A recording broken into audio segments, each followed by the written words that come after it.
Aerodynamic break হলো এমন একটি পদ্ধতি যা বিমান অবতরণের পরে বিমানটিকে থামাতে ল্যান্ডিং গিয়ারের ব্রেককে এক্সট্রা সহায়তা প্রদান করে।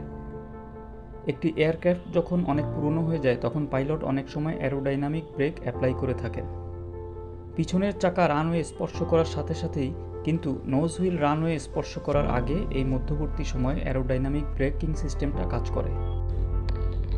ভিডিওটিতে আমরা একটি ৩৩ বছরের পুরনো বোয়িং 747 কার্গো বিমান দেখতে পাচ্ছি।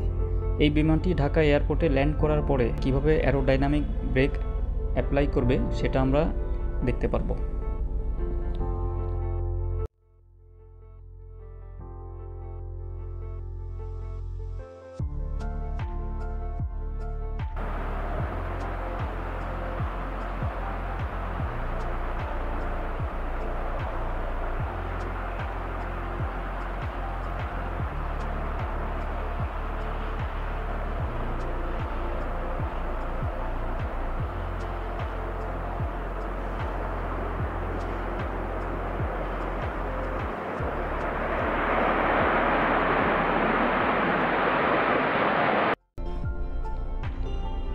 অন্যান্য ব্রেকিং সিস্টেমের মতো অ্যারোডাইনামিক ব্রেকের সাথে কোনো প্রকার মেকানিক্যাল লিঙ্ক আপের সম্পর্ক নেই।